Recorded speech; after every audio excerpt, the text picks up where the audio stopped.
నమస్కారం. భారతీయ ఇతిహాసం రామాయణం ఇది కోట్ల మంది ఆత్మగౌరవం.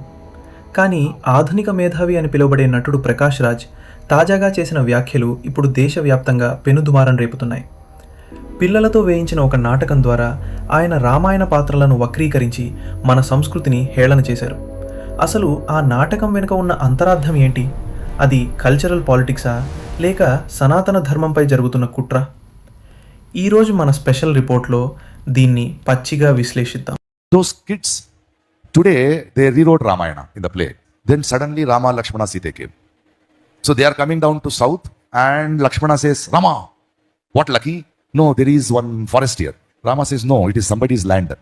It's somebody's farm. Oh, there are fruits, can we eat? Yeah. But is it stealing? No, if we are hungry, we can eat. As they are eating, the Shurpanaka and Ravana ant come. And Shurpanaka is very angry. It says, Anna, somebody is eating our fruits. And the Anna Ravana says, no, they are hungry. Let them eat. We can talk to them later. After they have eaten, they come and this Rama Lakshmana says, hey, Lucky. Rama calls Lakshmana Lucky. Hey, Lucky, some tribals have come. They say, no, we are the owners. Please. Now, since you have eaten the fruit, you have to pay the price. Then what is the price? Then she calculates Shurpanaka and says $2,000 with GST. Oh. And they say, no, we don't have money. Then Ravana says, give them some discount. Okay, 20% discount. No, we don't have. So in spite giving discount, if you don't have the money, then you are not tourists here. You have come in search of food. So what you do, since you have eaten the fruits, the seeds are there, no? Plant it, turn it into a tree and go. What is your name? Oh, I am Rama from north. Yeah, I am Ravana from south. Nice meeting you.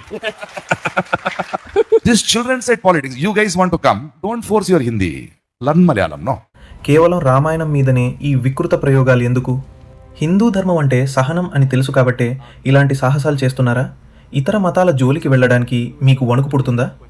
ఇది మీ మేధావితనమా లేక మీ పిరికితనమా? సమాజం మిమ్మల్ని ప్రశ్నిస్తోంది. ప్రకాష్ రాజ్ గారు, మీకు politics కావాలంటే రాజకీయ party పెట్టుకోండి. అంతేకాని మా రామాయణాన్ని మీ రాజకీయ వ్యర్థాలతో ఎందుకు అపవిత్రం చేస్తున్నారు?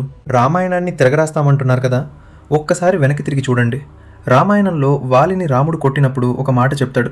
ధర్మం తెలియని వాడివి, సంస్కారం లేనివాడివి, పక్కవాడి ధర్మాన్ని కించపరిచే నీవు శిక్షార్హుడివి.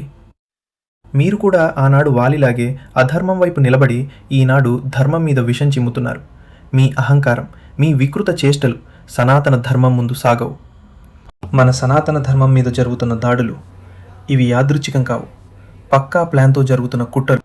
ప్రకాష్ రాజ్ లాంటి వాళ్ళు రామాయణం వంటి పవిత్ర ఇతిహాసాన్ని కూడా కించపరుస్తూ మాట్లాడుతుంటారు. అదే సమయంలో ప్రశ్న అంటూ ఛానల్ పెట్టుకుని ఒక బుక్క ఫకీర్ గాడు స్వేచ్ఛ పేరుతో హిందూ మతాన్ని, సనాతన ధర్మాన్ని టార్గెట్ చేస్తూ నిత్యం విమర్శలు, వ్యంగ్యాలు, వెకిలి నవ్వులు, అపహాస్యం చేస్తుంటాడు. ఎవరైనా నేను సనాతని అంటే చాలు వాళ్లపై వెంటనే దాడి మొదలు. మాటల్లో విషం, ఆరోపణలో ఆధారం లేదు, కానీ సెక్యులర్ అనే ట్యాగ్ మాత్రం రెడీగా ఉంటుంది. ఇక కొందరు స్వయం ఘోషిత మేధావులు ఆలయాల విషయంలో కూడా అడ్డంకులు సృష్టిస్తారు. ఆకివీడ్లో రామాలయం పునర్నిర్మాణం చేయాలి అని గౌరవనీయులైన రఘు రామకృష్ణం రాజు గారు అనడం వెంటనే వివాదాలు. అక్కడ జరిగే కొన్ని ఘటనలు చూస్తే భక్తుల మనసులు కలిచివేయకమా. ఈ అన్యాయాన్ని ప్రతి ఒక్కరూ ప్రశ్నించాలి. మన సంస్కృతిని కాపాడుకుందాం. జై శ్రీరామ్, జై సనాతన ధర్మ.